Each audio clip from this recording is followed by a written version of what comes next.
So the last SAC is in for the year and you have done all that you can do for your internal mark when it comes to English, and now you're looking ahead at the exam, which is worth 50% of your mark.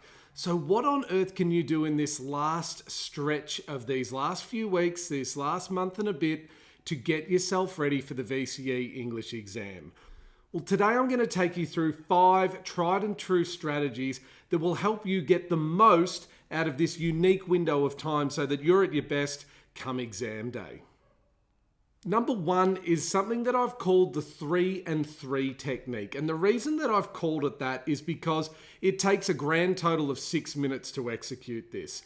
It's useful for Section A and Section B revision, and it's something that you can do when you might not have a whole lot of time, but you still want to be able to get some revision done. And it's working on a skill that is often overlooked, and that is making the most of your reading time. You are going to be sitting down at this exam at the same time as about 44,000 other students across the state. And you want to make sure that in that first 15 minutes of reading time, that you're doing all that you can to put yourself in the best position. By the end of that 15 minutes, where no one has even written a word across the state, you want to make sure that you've made the most of that time and that you haven't already fallen behind other people that are really utilizing it while you were sitting there sort of twiddling your thumbs, waiting for them to tell you that you could pick up your pen. And so how do we go about practicing that? Spend 3 minutes looking at a question. Spend 3 minutes looking at 2 questions. First of all, deciding which one that it is that you're going to answer, and then thinking about how you were going to go about answering it. If we sat here and the next 3 minutes of this video was complete silence, it'd get terribly awkward after about 10 seconds, but you'd realize how long 3 minutes really is. However, I want you to take the time to really look down at the essay questions that you can put in front of you, all of those practice questions that you can get from practice exams, last year's exams, previous years before that, exams you've got off your teacher, exams they used for your SACs this year, whatever it might be, and actually practice a skill of planning in your head. Mental planning of an essay, because in that reading time, when you have that 15 minutes, you are not going to obviously be able to pick up a pen and write out a plan, but you can use that time to really think about how you're going to go about writing your piece and what is going to be involved in it. And that is a skill in itself, being able to look at an essay question, maybe even look at the 2, just like you'll get in the exam, pick one, and then actually think about how you're going to go about writing your actual essay. The thing that makes this different is that most times when we talk about planning a response to a question, we can sit there and take it easy and have a chat and think about it and just scribble down ideas. You want to put yourself in the actual position of what you're going to be doing on exam day and think about mentally how you're going to prepare for that question. So why is it called the 3 and 3 technique? Because you should be spending 3 minutes on reading the question, pretending like that's 3 of the 15 minutes that you'll have on the actual exam, and then spend 3 minutes actually writing a plan. Try to get yourself in the habit where you can write a really quick plan in 3 minutes or less. You are not going to have the luxury of being able to spend 15 minutes writing up some glorious plan with highlighter and all sorts of color codes and these types of things. Your plan might end up looking like a bit of scribble that just has your 3 topic sentences for your 3 paragraphs that you might write. And that might be enough. When it comes to Section B, it might be about saying, 1, compare this and this, 2, compare this and this, 3, explore this idea and how they both do it differently. And that might be enough for you. All you've got to do in that 3 minutes where you're actually physically writing a plan is think about what is it that you can write on that piece of paper that's going to help you in 1 hour or 2 hours time when it comes to writing that piece. Many of you will have followed the advice to do the Section C first because it is the last thing that you might read and it's the thing that takes the most reading and you don't want to be coming back to it. I would agree with that advice. And so with that, I think that you should be spending the first 6 minutes of your exam actually just jotting down a really quick plan for Section A and Section B so that later on, 1 hour and 2 hours down the track, you can look at those plans and think, yep, that's the essay I was going to write. So in its entirety, the 3 and 3 technique involves looking at essay questions, be they from Section A or Section B, choosing which one you're going to do, and timing yourself and giving yourself 3 minutes to mentally prepare, think about what you're going to do, and then only allowing yourself 3 minutes or less to be able to actually physically scratch down a plan. If you follow this advice, what you are going to find is that you are going to spend the first maybe 5 or 6 minutes actually writing out a plan for section A and section B before you spend some time getting stuck into the argument analysis, which should be the first thing you do on the exam. The other way that you can do this when it comes to section C, if you've already taken 3 minutes and 3 minutes to plan the first 2 questions, you've got 9 minutes of reading time left. So why not practice actually looking through an argument analysis and seeing how many times you can get through it in the 9 minutes? For most of us, that's going to be about 2 times. But how do we go about planning our section C when we can't actually physically annotate anything? This is something, again, that we can rehearse and that we can practice. And so then it becomes the 9 and 3 technique, or whatever we want to call it there. It doesn't matter about the actual numbers itself. Of course, you guys will have figured that out by now. It's down to actually putting yourself in the chair, simulating those exam-like conditions, and actually practicing the skill of being able to look at a question, plan it in your head, and then allow yourself a short, limited amount of time in which to scratch down a plan that'll really work for you. The more that you can get yourself in those exam-like conditions, the better prepared you're going to be for the day. And the better you'll feel when you walk out knowing that you've given it your absolute best shot, which is all that we really want after all. Number 2 on the study tips video that we've got for you today is a really simple quote. Study or don't. There are way too many of us, myself included, that like to kid ourselves and tell ourselves that we're doing meaningful work when really we're not. Things like, yeah, I'm going to look at a sheet of quotes while I'm watching a bit of TV. Oh, I'm going to sit there and I might call someone and we'll talk about some quotes and bang some ideas off of each other. We know in our hearts that these things don't work. So if we're going to study effectively, no matter what you've been doing during the year, actually put yourself in a situation where you are studying or you're not.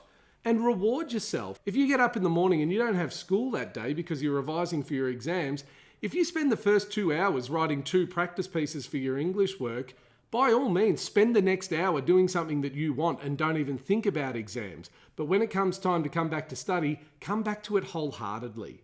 We can kid ourselves and waste hours and end up wasting days by thinking that we're doing something, and at the end of the day we get there and we've had about 14 hours of just mush.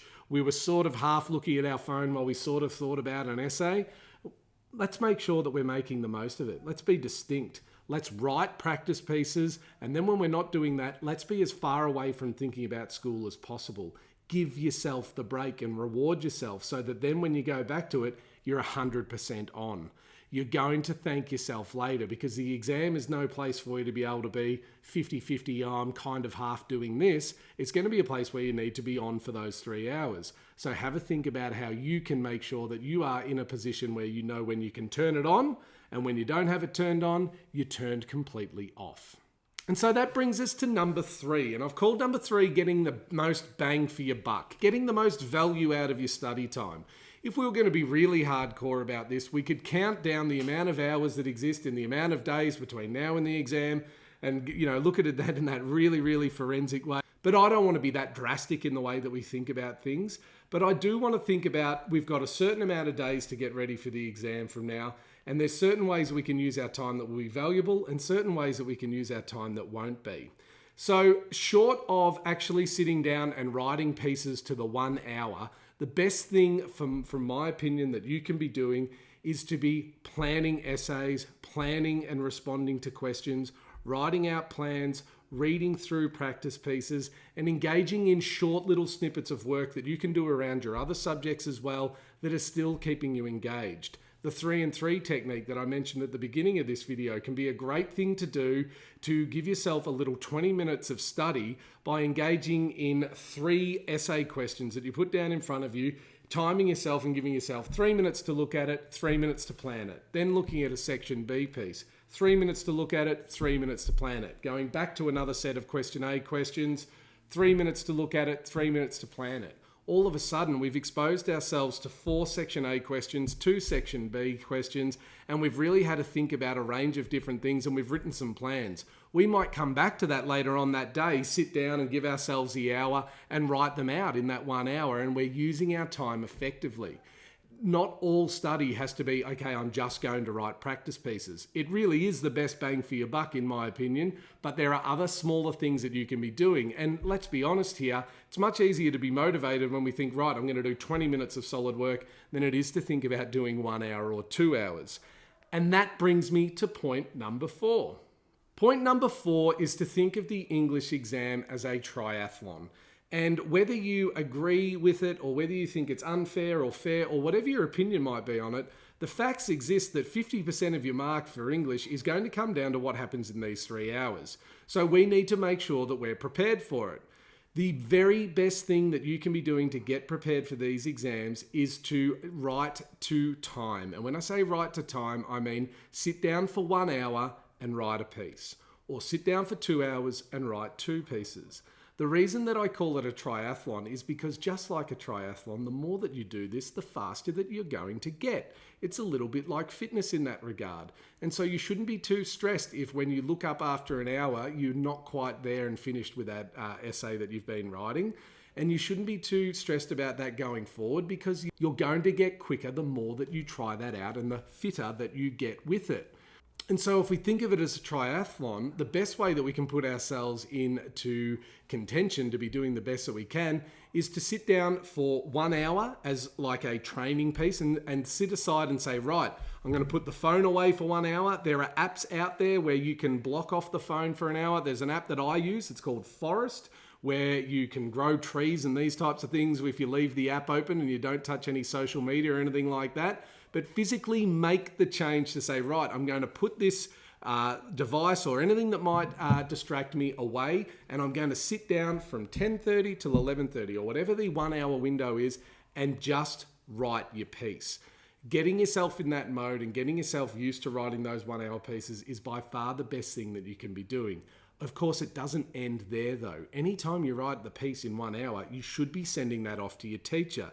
You should be seeking feedback on that. If we just keep our noses to the grindstone and just keep writing pieces hour after hour after hour and don't seek any feedback, well, then we're not getting any better. So once you've done that, shoot it off to your teacher and ask for the couple of things that you need to look at in order to improve the next time that you sit down to write them. I would not advise for you to do too many times where you sit down for a full 3 hour block. If you are doing that way too often, you're going to burn yourself out. However, I would advise that your school is probably doing practice exams, and it wouldn't hurt to do 1 or 2 in the few weeks before the exam where you sit down and try to do all 3 pieces in 3 hours so you can replicate the experience as best you can. But the best place I think you can be in is to try a few pieces where you do the 2 hours. And the way that you're going to feel after 2 hours is much like exercise in a triathlon. You're going to feel really great.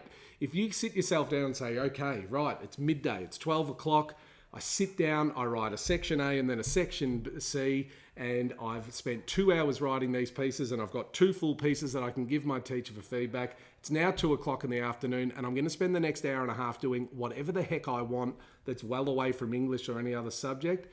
That's a really effective way of studying, because you've done the hard work and you've given yourself that chance to reward yourself and relaxing from it. You are going to be assessed, whether it's right, wrong, or whatever, on your ability to sit down for 3 hours and write 3 pieces in 3 hours. Your ability to write as much as you can so that you can give a comprehensive response in all 3 sections of the English exam is really, really important. So practice it. Get fitter, get better. Start taking on feedback and improve your writing to time. And so study tip number 5 when it comes to getting ready for the English exam is to be thinking about the little things that you can be doing. By now you will have heard me talk about sitting down for the 1 hour or the 2 hour blocks and getting the most out of those timed writing pieces. But also have a think about little things that you can be doing in shorter periods of time that can help you out. I've already mentioned the 3 and 3 technique, but think about other things you could be doing. Writing plans, maybe just writing a paragraph, maybe doing a slow cook of an essay where you actually plan an essay, but you don't feel like sitting down and doing it over 1 hour. And so over the space of a day, you give yourself 15-minute little bursts where you sit down and you write a paragraph for that 15 minutes. You go off and you study another subject or you think about something else, and then you come back to do another 15 minutes where you write that other paragraph. You are going to have to make sure that you keep yourself motivated. And if you go too hard too early with thinking to yourself, okay, I'm going to write 4 or 5 practice pieces in 4 or 5 hours every single day, you're going to burn yourself out really quick. And so you want to be able to motivate yourself by knowing, yep, there are times where I'm going to sit down for the 1 hour and write those pieces, but there's also times where I'm just going to do a 15-minute burst on English. And that can be a really effective way of changing things up and keeping yourself motivated. So guys, that's a range of ideas and things that I've told students over the past 10 years to help themselves get ready for the English exam. Bottom line, nothing beats writing practice pieces, reading sample pieces of students that have scored slightly better than what you have in the past, and seeking feedback from your teacher. They are the 3 big things that every student should most definitely be doing, but you want to be making sure that you're thinking about all the other little things that you can do. No matter what, it's about making sure that you can walk out of that exam looking at yourself and saying, well, I've given it my best shot. Whatever score comes from that is what comes from that. If you can tell yourself that you've given it your best shot and that it's your absolute best effort, the score will be whatever it will be. But if you really want to make sure that you're feeling confident and you're feeling comfortable on that morning of the exam, these ideas might help you. At the end of the day, it's just an exam. You'll be fine. Back yourself in. All the best and good luck.